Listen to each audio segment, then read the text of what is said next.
არ ვიცი როგორ შევძლებ თქვენამდე გრძნობების მოტანას, მაგრამ ვიცი რომ ამის უთქმელობა და თქვენამდე არ მოტანა, ან არ გამხელა, ძალიან ცუდი იქნება.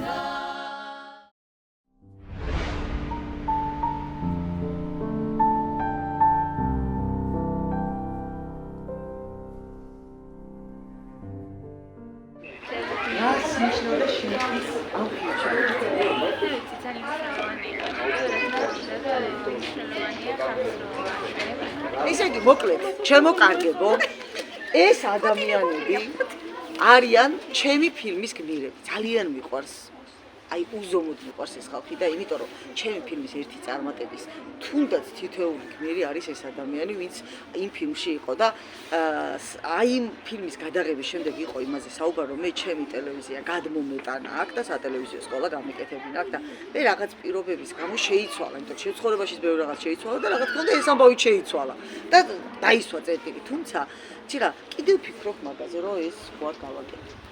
კიდევ ვფიქრობ, იმიტომ რომ ის ადამიანები, ვინც მაშინ თავაზობდა, რომ ხელ შეგიწყობთ, ყველაფერს გავაკეთებთ, კიდევ არის ამაზე საუბარი და თუმცა მე მაინც მგონია, რომ ჩვენ ქვეყანაში რო ვაკეთებ, მათ წელიწადში მე იცით რამდენი კარგი საქმე გავაკეთე. რამდენი თაობა გავზარდე, რამდენი ვიღაც გავზარდე. ეს არის შენი საკურსო ფილმის გადაღების ყველაზე მთავარი მომენტი. რას ფიქრობ, რა ემოცია? აი, რაღაცნაირი შეგრძნება.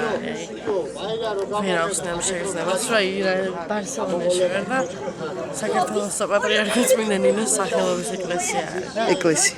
რაც ყველაზე მთავარი. და ნახე ყველაზე მთავარი, ნახეთ რამდენი ქართველია. ყველა ქართველია და ეს არის ადგილი, რომელიც არის პატარა ოჯახი, პატარა საქართველო. და მართლაც კარგი სათაური ქვია ფილმს, პატარა საქართველო ბარსელონაში, ხო?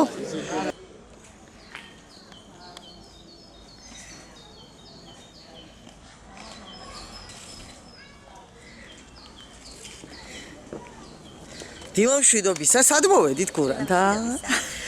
ქართულ ეკლესიაში ბარსელონაში. ძალიან განსხვავებული ადგილია მთელს ბარსელონაში, ქალაქში, რომელიც აი უზომოდ მიყვარს, ეს ადგილი, რომელსაც აი სულზე ვართხმოლა, რომ კვირადღე დადგეს.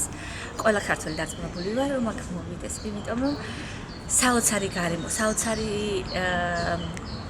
სამყარო გვექმნება, თვითონ ქართული, სულიერი, შვიდი და ნუ დანარჩენს ნახავთ თვითონ. ძალიან დიდი მადლობა მინდა გადავხადო იმ გაწეული თანადგომისთვის, რასაც უწევს ჩვენს სამრევლოს, ჩვენს დიასპორას და ძალიან დიდი სურვილი გვაქვს, რომ გაგზავნდეს ეს შეხვედრები და ეს არის ძალიან დიდი იმედი, ძალიან დიდი სტიმული იმისათვის, რომ ჩვენ აქ უცხოეთში გავაგრძელოთ მოღვაწეობა და სანამ ცხოვრობთ უცხოეთში, ვიყოთ ქართველები.